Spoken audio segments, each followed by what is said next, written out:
They call me the Silent Widow. I hear it every November. When the town gathers for the veterans' memorial, the same whispers curling through the cold air like cigarette smoke. She never talks about him. She doesn't even visit the base anymore. Strange, isn't it? A soldier's wife who never tells war stories. I keep my eyes on the flag as it rises. The wind cuts through my black coat, my hands trembling around a folded bouquet of white lilies. Every year, I place them at the base of the stone wall, right under my husband's name, Lieutenant Harris Ward. His name is carved clean and shallow, like they wanted the world to forget how deep his death went. The ceremony continues, brass instruments, rehearsed prayers, cameras flashing for local news. The sound of boots striking the ground in salute should feel comforting. Instead, it sounds like judgment. No one salutes me. To them.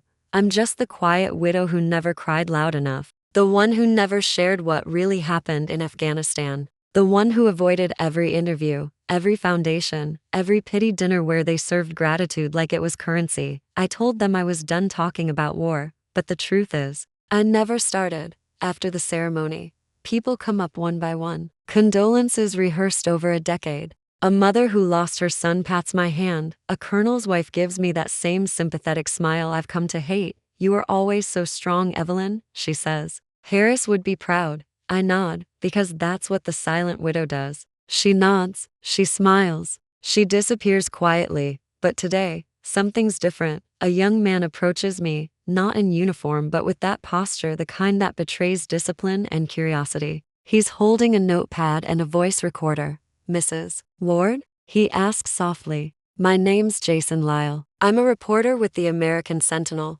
I'm doing a piece on classified operations during the Afghan withdrawal. May I ask you a few questions? I freeze. His eyes are cautious but sharp. He knows something. I'm not interested, I say, stepping away. It's about your husband, he adds quickly. And a mission called Operation Mirror Veil. My breath stops. He watches my face change and knows he's struck something. The files are being declassified. There's a redacted section, a female operative listed as agent U. Some believe I said I'm not interested. I turn sharply and walk away, my heels echoing on the wet pavement. The sound reminds me of the old air base, of boots on concrete, of orders barked over static. I don't look back, because if I do, he'll see it, the crack in the armor. The one I've spent years keeping sealed. When I reach my car, I lock the doors and let the silence swallow me whole. The bouquet of lilies rests on the passenger seat. I stare at them until the white petals blur. Operation Mirror Veil. I haven't heard that name in years, and yet it echoes now like a ghost tapping at the glass. I close my eyes, gripping the steering wheel, feeling the old ache in my shoulder, the scar hidden beneath my sleeve. A reminder that silence wasn't just a choice. It was an order. Outside, the memorial crowd starts to disperse. Laughter, car doors, the sound of normal life picking up again. But my life has never been normal. Not since the night the mission went dark. Not since the night Harris's convoy never made it home. I was there when it happened, not in the way they think, not as a grieving wife waiting for a knock on the door, but as someone buried deep behind a code name and a promise. And that promise was silence. The first drop of rain hits the windshield, followed by another, then another, until the world outside turns into a blur of gray and motion. I press my forehead against the steering wheel and whisper, "You said they'd never find it, but secrets don't stay buried forever." As the rain drowns out everything else, I think about the reporter's voice, the certainty in his tone, the way he said declassified. They've found something, and if the world learns what Operation Mirror Veil really was, they won't just call me the Silent Widow. They'll call me something far worse. There was a time I still believed names meant something, that the one stitched on your uniform carried the weight of who you were, and who you were willing to die for. Back then, mine read Evelyn Ward, field medic, army wife, the woman who always said goodbye with a steady smile. But that was before I learned that in war, your name can get you killed. It was 2009, Kandahar. The heat was thick enough to feel in your lungs. I remember standing on the tarmac, the hum of helicopters blending with the prayer calls echoing from the hills. My husband, Lieutenant Harris Ward, was briefing his convoy. I was supposed to be off duty, assigned to the clinic, patching up shrapnel wounds and infections. But what Harris didn't know, what no one outside a classified handful did, was that I'd been recruited months earlier into a covert medical intelligence Team called Operation Mirror Veil, the kind of program that didn't exist on paper. I was still Evelyn Ward on the surface, the perfect soldier's wife, loyal, patient, quiet. But under the dust and discipline, I had another name, Echo White. That was the day I stopped wearing mine. Mirror Veil operated in the shadows between rescue and reconnaissance. We were embedded under the guise of medics, but our real mission was extraction, pulling local translators and informants who'd gathered intel to dangerous, for official chains of command. We patched wounds by day and pulled ghosts out of the dark by night. I told Harris I worked late because of extra shifts. He believed me because trust was the easiest lie to tell. He used to look at me like I was the only calm in his chaos. Every morning before patrol, he'd tap his dog tags against mine. A small ritual, like an unspoken promise. Come home, he'd say. Always, I'd answer. But the truth was, part of me never did. Our handler in Mirror Veil was a woman named Colonel Reeves Cold. Brilliant and ruthless in her precision. You don't exist until you're needed, she told us. And when you are, you leave no footprints. It sounded noble at first, covert work for the greater good. But the deeper I went, the more I realized what Mirror Veil really was. A shadow cleanup unit for intelligence mistakes too messy for headlines. We saw things we weren't supposed to see, heard things no one would ever admit were said. And then there was the translator, a young Afghan man named Farid, soft-spoken, terrified, carrying flash drives full of coordinates and intercepted transmissions. He claimed they proved that someone high up in our own ranks was trading operational intel to local warlords. Reeves said our job was to extract and erase, not protect, not question, just disappear. That's when the war changed for me. That night, while Harris's unit prepared to escort a civilian convoy down Route Red Line, I was across the valley under my new name, Echo White, waiting for a target who looked more like a boy than a threat. He handed me a small sand-cake device and whispered, "This will get you killed if you open it. But if you don't, more will die." Before I could answer, our comms lit up gunfire, panic, static, Harris's convoy. I froze. The air went thin. I could hear his voice over the encrypted channel, calling for backup. Coordinates scrambled, confusion everywhere. I ran to Reeves, begging to divert our team. She said, "You're not his wife right now, Echo. You're an operative. Remember your orders." Those were the last words I heard before the explosion started. When the dust settled, the mission was labeled compromised. Farid vanished. Half of Harris's convoy didn't make it out. The rest were pulled back with orders never to speak about what happened. Officially, it was an ambush by insurgents. Unofficially, it was a message. I wanted to tell Harris everything. That I'd been there, that I could have warned them, that his death wasn't just bad luck but collateral to a secret I carried. But I couldn't, because by then, Evelyn Ward was dead too. All that remained was Echo White, a name I could never say aloud again. The day after the mission, Reeves handed me a sealed file. "Mirror Veil doesn't bleed in public," she said. "You'll be reassigned. Widow status approved. The less you say, the longer you live." I stared at the file, at my own life being erased, one signature at a time. That's the day I stopped wearing my name, and from that moment forward, every time someone called me Mrs. Ward, I heard what it really meant. The woman who survived by pretending she didn't exist. The first rule of Mirror Veil was simple. If someone asks, it never existed. The second rule: if you fail, you vanish. We operated from a compound carved into the edge of a mountain that didn't appear on any satellite maps. The locals called it Koi Sukut, the Mountain of Silence. I used to think it was poetic. Later, I realized it was prophetic. Mirror Veil wasn't like other intelligence units. We weren't soldiers or spies, we were ghosts. Field medics, engineers, linguists, all working under different names. Our job wasn't to fight, but to erase, clean up leaks, retrieve compromised intel, and when needed, remove anyone who knew too much. Reeves used to say, "We're the conscience they can't afford to have." But there was no conscience left in Mirror Veil, only protocol. My alias, Echo White, became second nature. I learned to compartmentalize, to smile like a medic and move like a shadow. The mission files never used real names, just initials, EW, CR, HK. Everything about us was designed to disappear. Our last operation was supposed to be routine extraction and cleanup.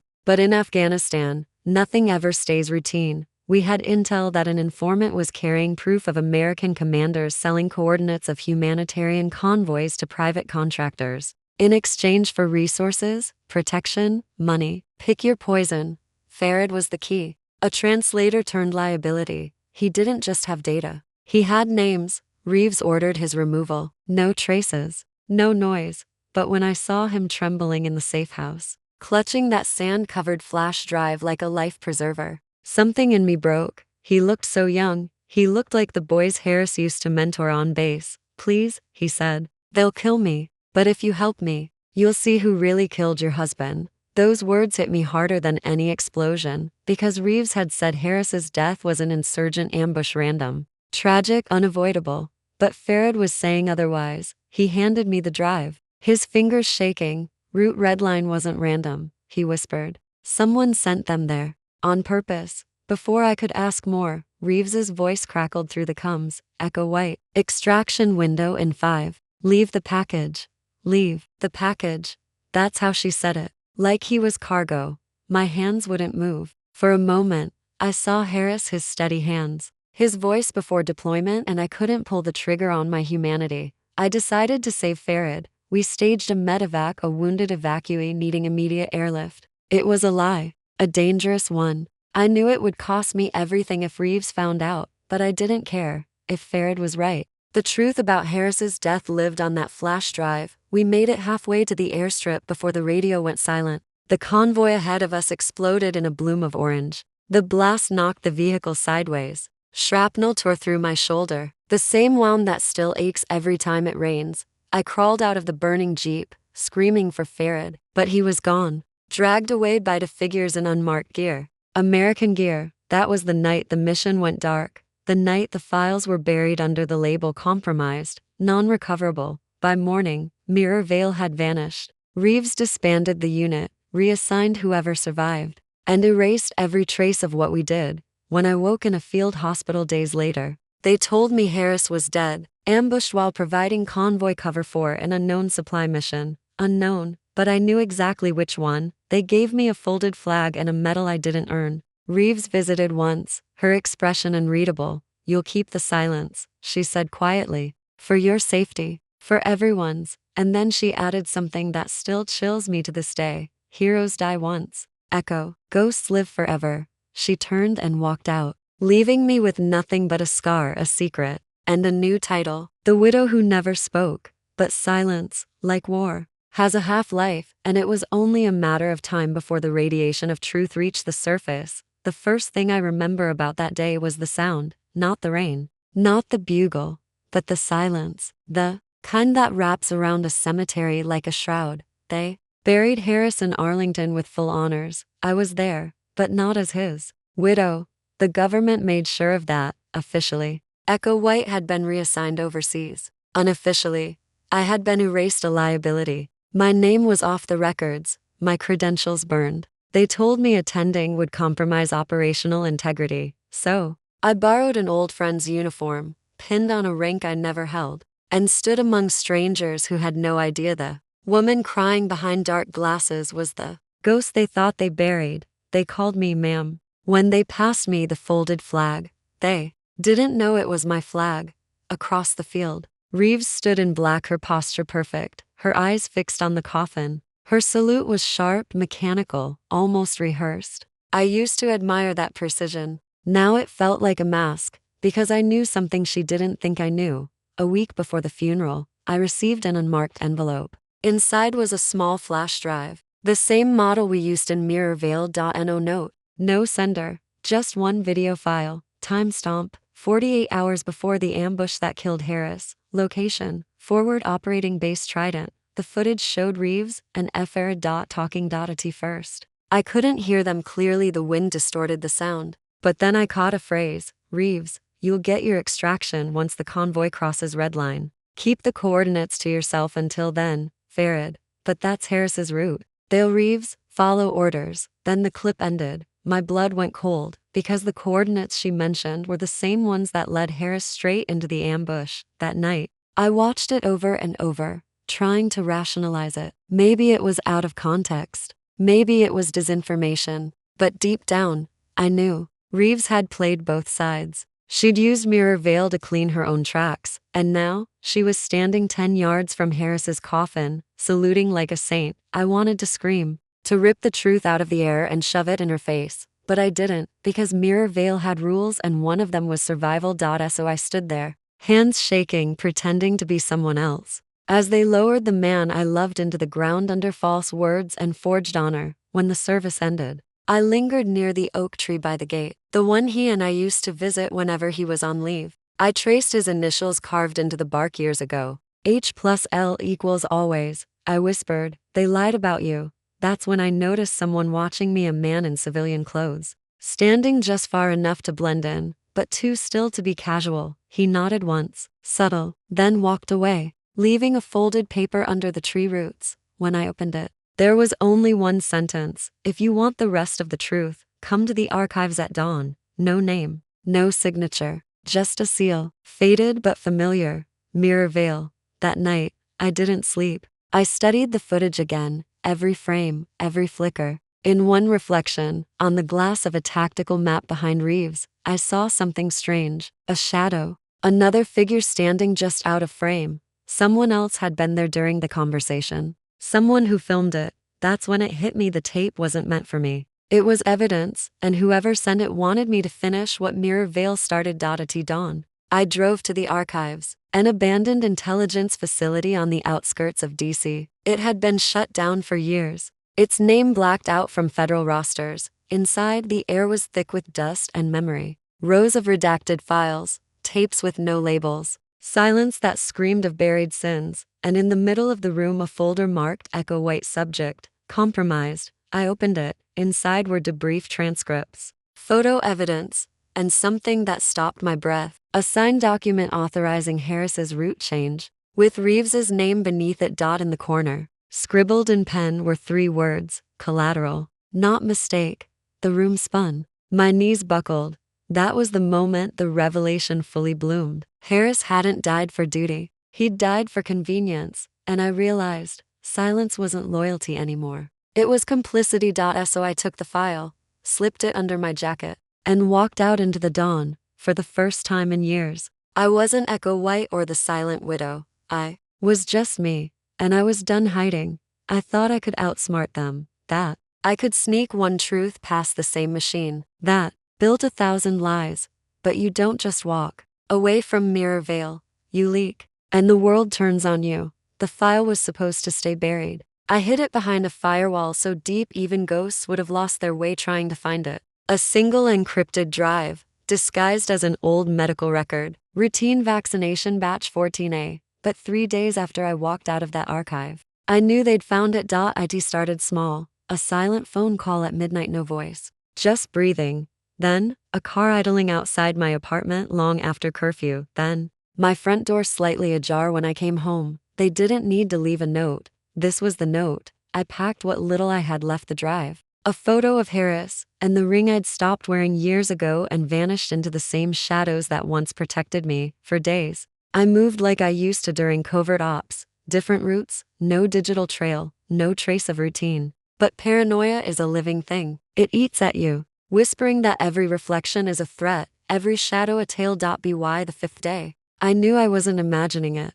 They caught me at the station, 2 men, government suits, the kind who looked like they were born without names. One flashed credentials that didn't exist anymore. Echo White, he said quietly, like a ghost trying to wake me from my life. Come with us. I didn't resist. You don't when the system itself has turned into your captor. They drove me to a building I recognized: the old Fort Gravenhurst intelligence wing, the same place I'd taken my oath. Only this time, they took my rights. In a cold, fluorescent lit room, Reeves waited. Her uniform was different now. No insignia, no nameplate, just power, distilled into silence. You should have stayed buried, she said, sliding the file across the table. Do you even understand what you've done? I stared at her. You killed him. She didn't flinch. Collateral damage happens every day, Lieutenant. Harris volunteered for his mission. He just didn't know the full picture. My nails dug into the metal table. You used him as bait.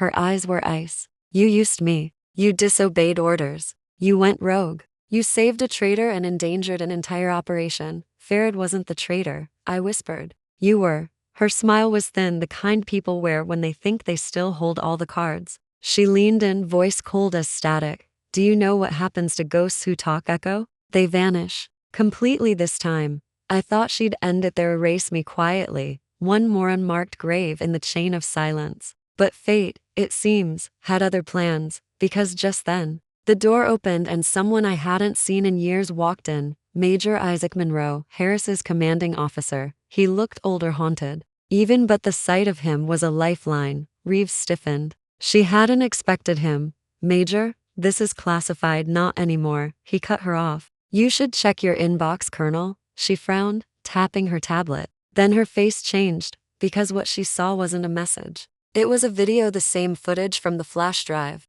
Reeves and Farid, discussing the ambush. Only this time, it wasn't in a dark corner of the archives, it was playing live on a Department of Defense feed, every internal network, every secure channel. The missing tape had gone public. You leaked it? She whispered. Monroe looked at me. She didn't have to. She only needed to survive long enough for me to find her trail. For the first time, Reeves lost her composure. You have no idea what this means, she hissed. You're burning the whole damn system. Monroe stood tall. Maybe it deserves to burn. He turned to me, his eyes full of the same sorrow I'd carried for years. I saw Harris's orders. I knew they didn't come from command. I should have spoken then. He looked down. You were right to run, right to fight. Reeves lunged for the file, but Monroe's men entered, uniformed, armed, ready. Colonel Reeves, one said, you're under investigation for unauthorized field operations and falsified mission logs. It all unfolded like a slow explosion. Reeves stood frozen, realization bleeding through. The arrogance. Her empire had crumbled, undone by the very ghost she tried to erase. When they led her away, she looked at me over her shoulder, her voice a low, venomous whisper. You think this clears you? They'll still call you a traitor. Maybe she was right, but I didn't care anymore, because for the first time since that desert night, the truth was louder than the silence. I walked out of Fort Gravenhurst with the file in my hands, not as evidence, but as closure. The storm had broken, but I knew it wasn't over yet. The world would learn the truth, yes, but truth doesn't always set you free. Sometimes it just exposes the cost of freedom, and as I stepped into the sunlight, I could almost feel Harris's hand in mine again, steady. Proud, forgiven. The verdict came at dawn. Outside, the sky was the color of cold metal, gray, quiet, suspended between storm and sunrise. I sat alone in the observation room, my hands folded, the chain of my old dog tags twisted between my fingers. Harris's name pressed into my palm like a wound that refused to close. The tribunal had deliberated through the night. Somewhere behind those steel doors, they were deciding whether to label me a hero, a liability, or a ghost again. Major Monroe stepped in, his face drawn but steady. They're calling it justified, he said softly. All charges dropped. Reeves has been stripped of command and is facing trial. For a moment, I didn't react. Just a long, hollow breath escaped me, the kind that feels like it's been waiting years to leave. Justified. The word hung in the air, brittle and incomplete. Nothing about this felt justified. Not Harris's death, not the years of silence, not the cost, but maybe justice isn't about feeling right.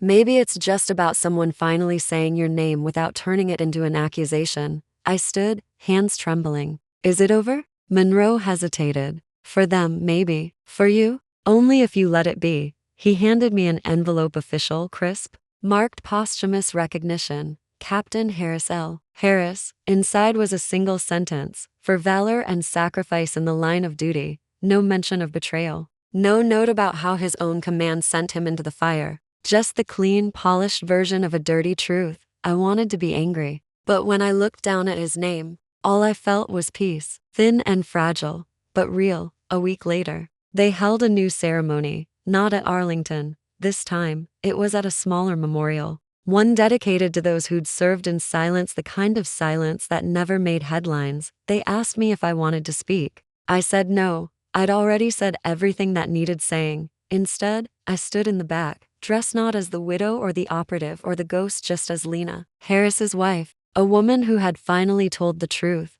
The chaplain read his name. The flag folded once more. The air was still, and then it happened. One by one, soldiers across the field began to stand, uniforms from every branch, Marines, Air Force, Army all rising in silence. A T first. I thought it was a mistake, a coincidence. But then I saw Monroe, standing in the front row, his hand raised in salute, and soon, every soldier followed, hundreds of hands lifted to their brows, their eyes fixed not on the flag but on me. The world called it the salute that spoke for her, but for me, it wasn't about recognition. It was about forgiveness from Harris, from myself, from the ghosts I had carried too long. Tears blurred the world, but I stood tall. For the first time, I felt the weight of silence lift from my chest, because that salute wasn't just for me. It was for every soul buried under lies, every name scrubbed from a file, every voice that stayed quiet so others could live. When the last note of the bugle faded, I whispered to the wind, "Rest easy, Captain. They finally know." And somewhere deep in that still morning, I could almost hear him again, steady, proud, unbroken. "You kept your promise, Lena." I smiled through the tears, raising my own hand in a slow, trembling salute. It wasn't regulation perfect, but it was honest. That was the day the silent widow stopped being silent.